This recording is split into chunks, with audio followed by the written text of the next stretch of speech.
골든에이지 TV. 안녕하세요. 경제학 투자를 공부하는 골든에이지 TV입니다. 네, 반갑습니다. 오늘도 지난 시간에 이어서 부동산 투자의 새로운 방식 공모리츠 3탄을 준비했습니다. 드디어 이제 마지막 시간이네요. 네.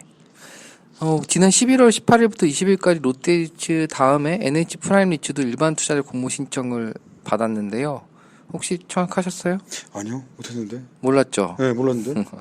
배정 물량이 976만 주, 한 70% 정도 되고요.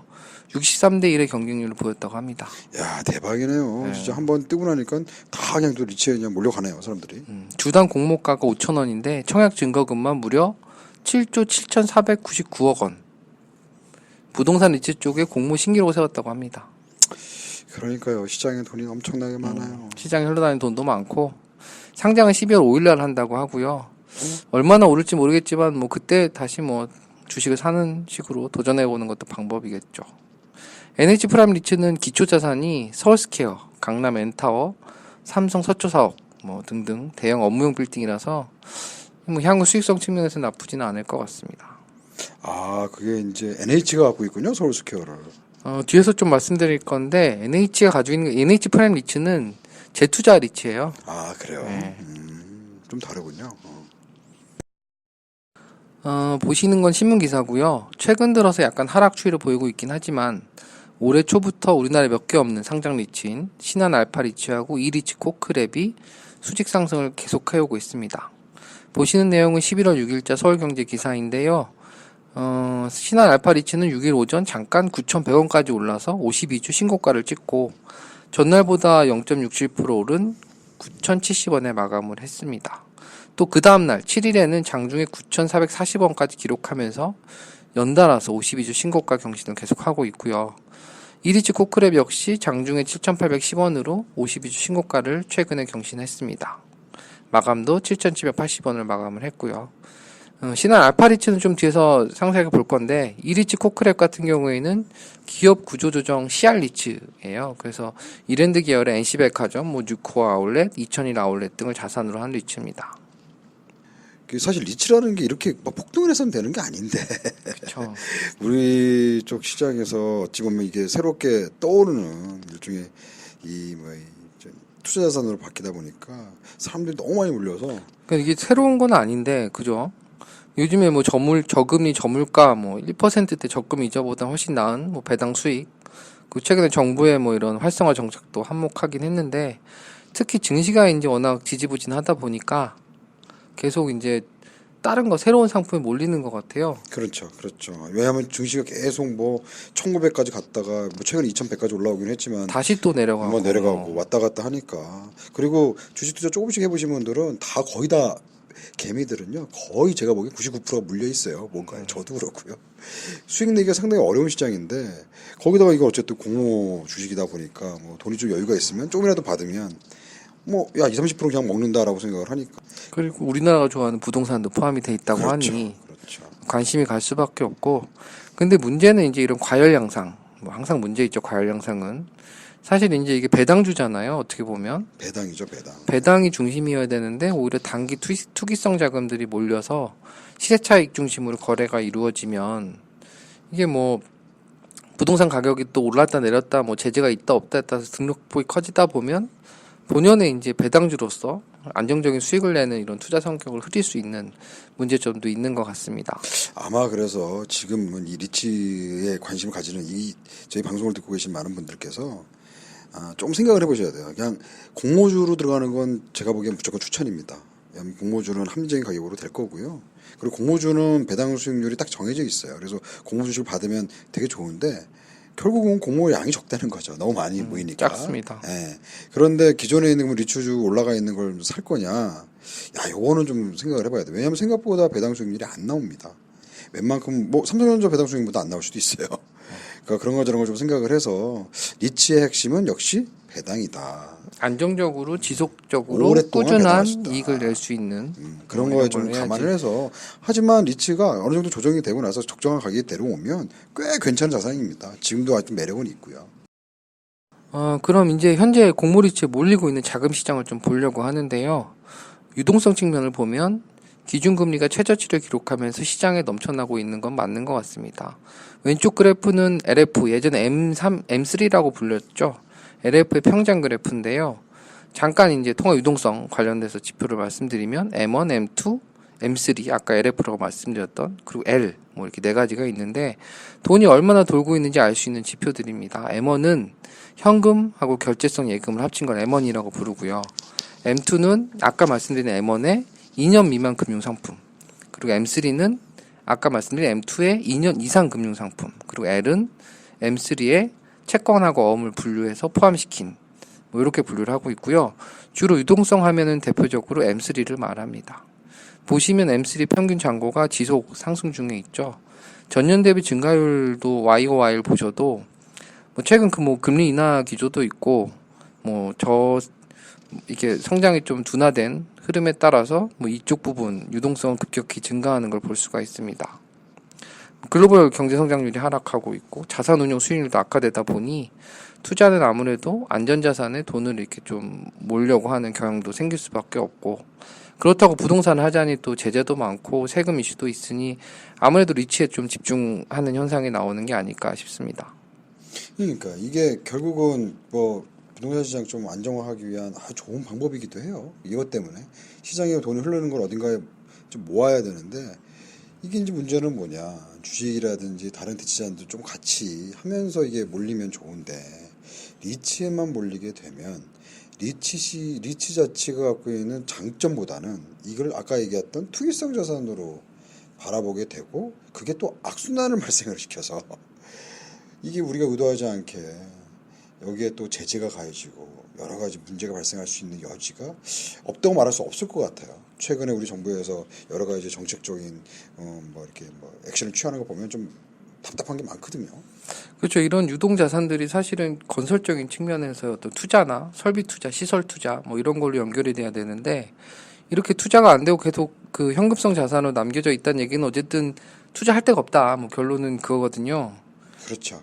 네, 그러다 보니 욕이 증가되는 만큼 어딘가에 이제 투자처가 생기면 싹 쏠림 현상이 발생을 하고, 그 중에 하나가 지금 현재 리츠가 아닐까 생각이 듭니다.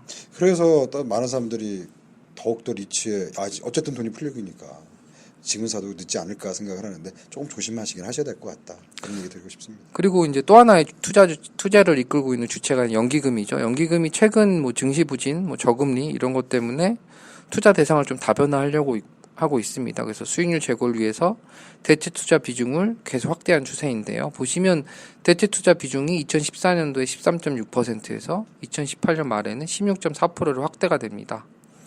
뭐 실제 또 대체 투자 자산의 이 수익률이 총 운용 수익률보다 높은 성과를 기록했다고 하는데요. 이제 연기금도 조만간 리츠에 이제 들어올 거라고 하니, 어쨌든 리츠는 뭐 당분간은 물론 이제 뭐 아까 말씀드린 시세 차익을 노린 단기 투기성보다는 장기적으로 봐야 되겠지만 어쨌든 돈이 몰릴 수밖에 없다. 뭐 이런 걸로 보입니다. 맞습니다. 그래서 우리가 또 여기서 좀 연결해서 좀 보셔야 될 게 있어요. 리츠라는 게 기존에 있던 자산이 아닌 대체 투자 자산이라고 볼 수 있잖아요. 근데 우리가 대체 투자 자산 중에 핵심 중에 하나가 상품 자산입니다. 금이나 은이나 아니면 원유라든지 여러 가지 상품 자산들이 있는데, 이런 게 좀 같이 흘러가요. 왜냐하면 조금 괜찮다 싶으면 돈이 확 몰린다는 거죠. 그래서 이게 타이밍도 타이밍이지만 시장에 흘러가는 돈의 전체 흐름을 보면서 리츠에 돈이 몰린다는 얘기는 비슷한 자산에도 돈이 같이 몰릴 수 있다라고 좀 보시면서 자금 운영을 하시는 게 좋지 않을까, 그런 것도 꼭 감안하시길 바랍니다. 그럼 우리나라에 아예 리츠가 없었었나, 뭐 어떻게 진화해왔는지 좀 보겠습니다. 1997년 외환위기 때 기업들이 구조조정을 촉진하기 위한 CR, Corporate Restructuring 리츠를 도입하면서 처음 시작이 됐는데요. 이제 IMF를 거치면서 2000년대가 되고 여러 기업들의 부실 자산을 정리하는 과정에서 자산 전체를 매입하는 매수자를 찾지 못하는 경우에 이런 부동산 같은 비핵심 자산을 유동화하는 수단으로 리츠를 사용합니다. 즉 기업의 채무 상환을 위해 매각하는 부동산을 대상으로 리츠를 설립하고 외부에 위탁한 형태인 건데요. 그러다 보니 해외 리츠 시장은 어떤 성장형 리츠다 보니 이제 자본금을 늘리면서 빠르게 성장을 했지만 우리나라는 이게 성장에는 별 관심이 없었어요, 그동안은. 결국은 돈을 회수할 목적이었네요. 회수할 목적인 거죠. 이거를 계속 키워서 뭔가 더 많은 이제 뭐 수익률을 올리기보다는 현재의 거를 잘 운영해서 나중에 대출금을 갚는.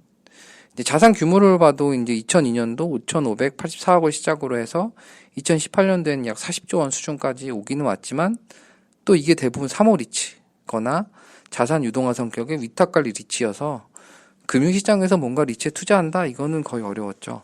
그런 것 같네요. 성장을 전제로 하는 게 아니니까. 어쨌든 반면에 첫 시간에 알아본 리츠에 대비되는 부동산 펀드는 이제 한 10년 된 것 같아요. 인프라 섹터 뭐 이런 거 투자, 글로벌 리츠 뭐 이런 거 하면서 자산 가격이 올라가고 전 세계적으로 그러다 보니 빠르게 성장을 이제 부동산 펀드 중심으로 좀 이루어졌던 것 같아요. 그동안은. 국내 리츠 현황을 좀 보면 국내 리츠 운용자산 규모는 정확하게 46.7조 원입니다. 그 중에 위탁 관리하는 게 90% 정도 되고 42.3조 원 정도 되고요. 기업 구조조정 CR 리츠가 한 9% 정도 되고 4조 원 정도 됩니다. 그리고 자기 관리 리츠는 1%한 0.4조 4천억 정도 되고요. 이걸 좀 설명을 드리면 자기 관리 리츠라고 하는 거는 실제 회사가 있고 그 회사가 부동산의 임대, 개발, 운용 전체 관리를 자체 인력으로 직접 수행한 형태의 리츠를 말합니다. 내가 직접 한다는 얘기네요. 네네. 기준 몇 개 안 되는 공모 리츠 중에는 K탑, A 리츠 이런 게 지금 이 자기 관리 리츠라고 볼 수가 있고요. 위탁 관리 리츠는 명목 회사를 만들고 여기서 부동산에 투자하고 자산의 투자 운용 이런 것들은 외부의 전문 자산 관리 회사 AMC라고 불리는 회사에 위탁한 형태 리츠를 말하는데 요거는 쉽게 말하면 회사를 하나 세워서 내 거를 거기다 더 주고 난 그쵸. 돈을 받은 다음에 그거를 운영하는 건 전문 업체에서 운영해라. 네. 그런 거네요. 그게 이제 신한 알파 리츠나 롯데 리츠가 이런 경우고요. 마지막 기업 구조조정 리츠 CR 리츠는 위탁 리츠하고 유사한데 대상 자산이 기업 구조조정을 위해 채무 상환을 전제로 한 부동산이라는 것만 다릅니다. 이리츠 코크랩이 이 경우에 해당되는 거고요. 오른쪽에 이제 국내 배당 수익률 추이를 보시면 2019년 8월 기준으로 4.4% 수준입니다.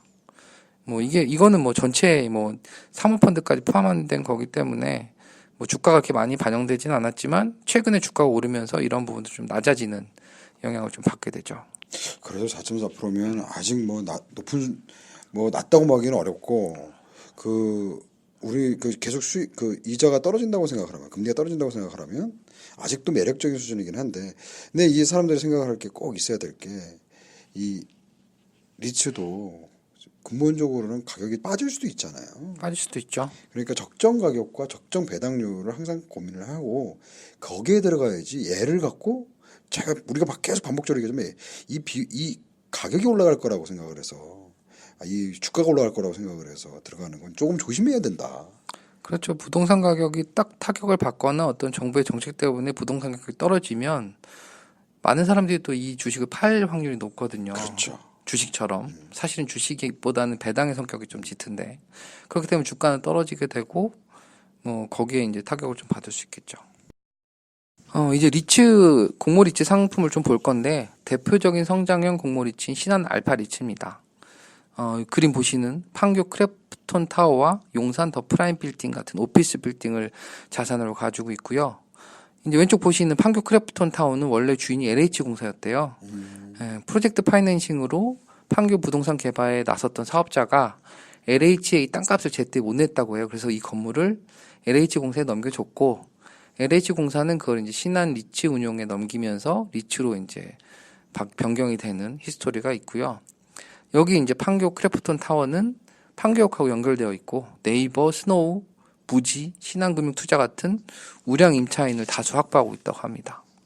또 다른 건물 용산 더 프라임은 미군 기지 이전 이런 이슈도 있었고요. 용산 국제 업무기구 지구 개발 호재도 있어서 임대율이 99%를 계속 유지하고 있다고 하네요. 건물만 보면은 사실 성장성과 안정성이 매우 돋보인다라고 말할 수 있고요. 이게 지금 타이거 부동산 인프라 고배당 ETF의 주요 구성 종목이기도 합니다. 아, 그렇군요. 이게 타이거 부동산 인프라 고에서 아예 그냥 많이 갖고 있나 보네요. 거기서 이코크 랩도 갖고 있고 여기도 가지고 있고 그러면 우리 개인들 입장에서는 이 ETF를 또 구매하는 것도 분산 투자하는데 아주 좋은 방법이죠. 방법일 수 있겠네요.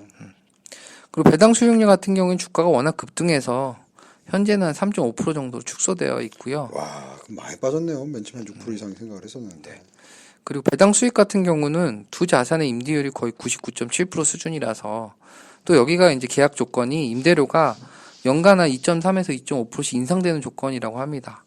근데 인상이 된다 하더라도 영업 비용은 크게 늘지 않는 특성이 있어서 임대료 수익 역시 2에서 3%씩 증가한다고 보면 뭐 배당 수익 자체는 좀 늘어날 확률은 충분히 있고요.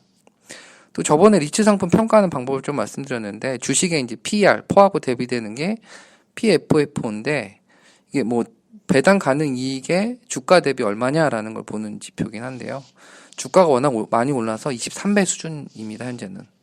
통상 이제 글로벌 잘 나가는 리츠들이 15에서 25배 사이인 걸 보면 역시 뭐 이것만 봐도 약간 높은 상태라고 볼 수가 있고요. 아, 확실히 너무 많이 올랐어요. 신한리츠가 많은 사람들한테 그냥 확 뭐라 그래 주목을 받아서 최근에 너무 가파르게 올라가가지고 좀 더 이상 오를지 여부는 좀 퀘스천이긴 합니다. 그래서 미래는 일단 모르겠지만 지금 들어가는 거 조금 리스크가 있지 않을까 뭐 이런 판단이 되네요. 굳이 배당 수익률 3.5%를 받으려고 이 리츠를 사는 건 그냥 삼성전자 사는 게 나아요. 이번에는 한창 관심을 받았던 롯데리츠입니다. 현재 건물주인 롯데쇼핑이 세입자가 되고 투자자인 롯데 EMC, 아까 위탁관리회사라고 했죠. EMC가 건물주가 돼서 임대료를 받는 방식입니다. 대상 자산은 롯데쇼핑이 보유한 1조 5천억 규모의 백화점, 뭐 마트, 아울렛 뭐 이런 데고요. 점포 10개를 3개로 묶어서 운영을 합니다.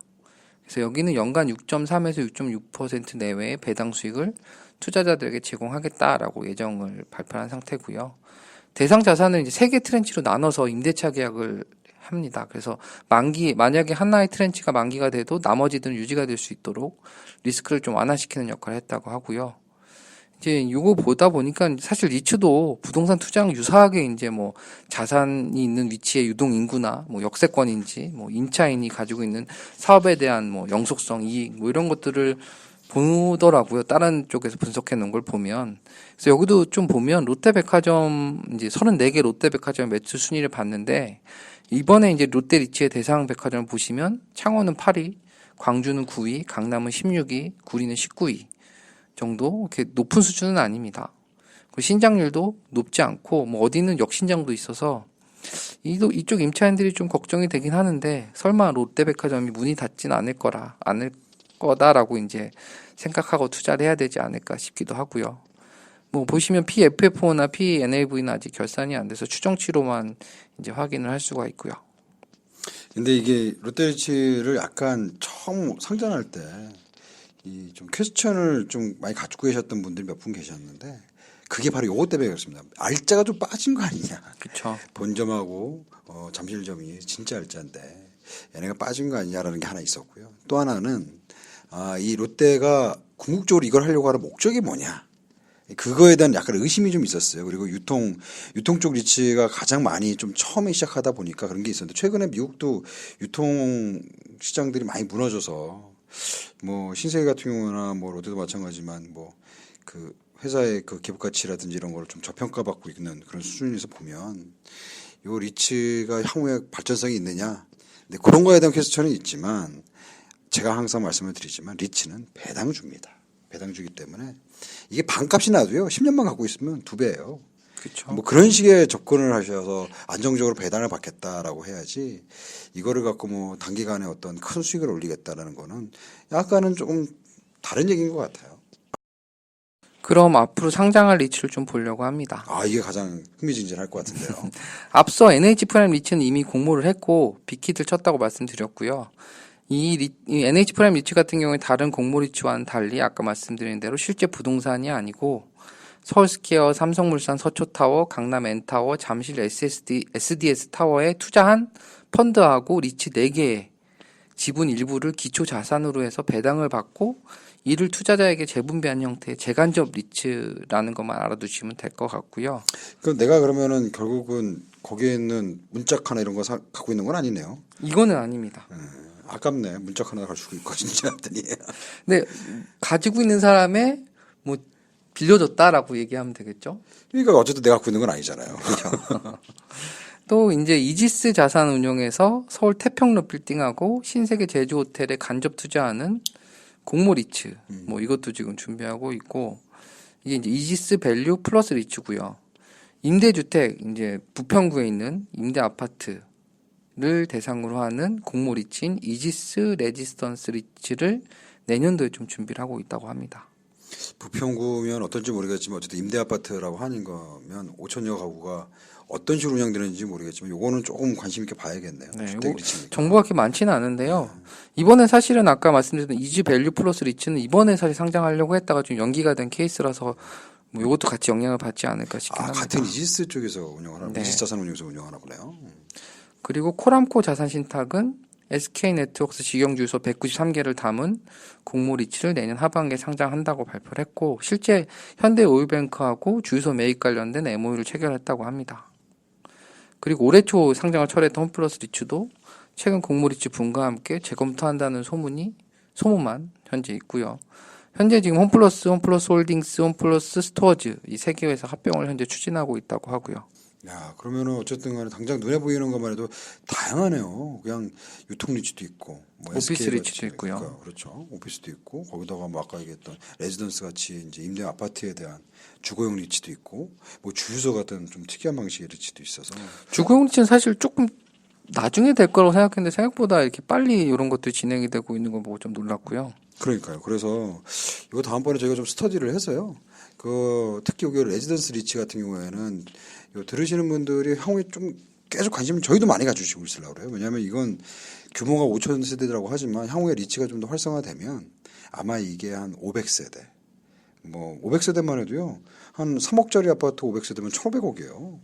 1,500억이면 뭐 리츠로 상장할 수 있다 없다를 떠나서 작은 규모는 아니거든요. 그런 거를 한 5-6개씩 묶어가지고 리츠를 전국적으로 할 수도 있고, 그리고 그거는 사실은 뭐 회사를 만들어서 뭐 다양한 방식으로 생각도 해볼 수 있기 때문에 개인적인 관심은 사실 거기에 제가 많아서 그런 걸 좀 해볼 필요가 있을 것 같습니다. 그런 건 근데 그게 문제는 이제 임차인이거든요. 임차인이 임대료를 제때제때 제대로 내야지 사실 리츠가 제대로 굴러가야 되는데 예를 들어서 이제 일반 아파트 같은 경우는 임차인들에 대한 그 신용 평가가 제대로 안 돼 있으면 그 중에 누군가는 뭐 임대료를 제대로 못 내거나 하면 배당을 받는 사람 입장에서는 좀 불안할 수 있지 않나 그런 생각이 좀 들긴 핵심은 하네요. 그래서 보증금이라는 좋은 제도가 해야 되거든요.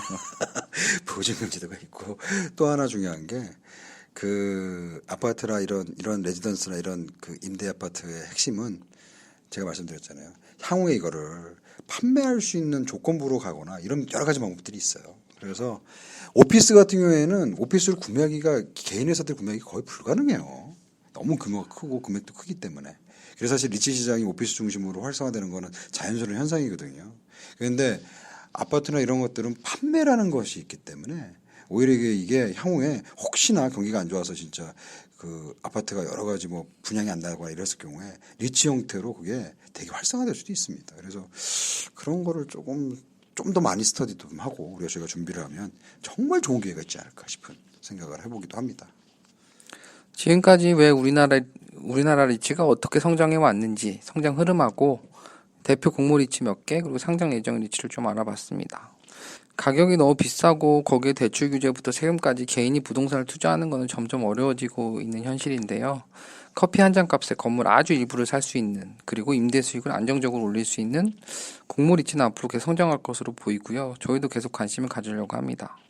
저희가 향후에 리츠가 하나 올라올 때는 그 리츠를 한번 분석해 보는 것도 방법일 것 같아요. 그래서 저희도 투자 좀 하고 여기 투자하는 분들도 리츠에 한해서는 뭐 리츠가 많지가 않으니까요. 리츠가 어떤 게 좀 준비가 된다 그러면 저희가 좀 자료라든지 아니면 거기에 여러 가지 정보 같은 걸 좀 해서 짧게라도 여러분들한테 그 투자 정보를 좀 알려드릴 수 있도록 그렇게 준비를 해보겠습니다.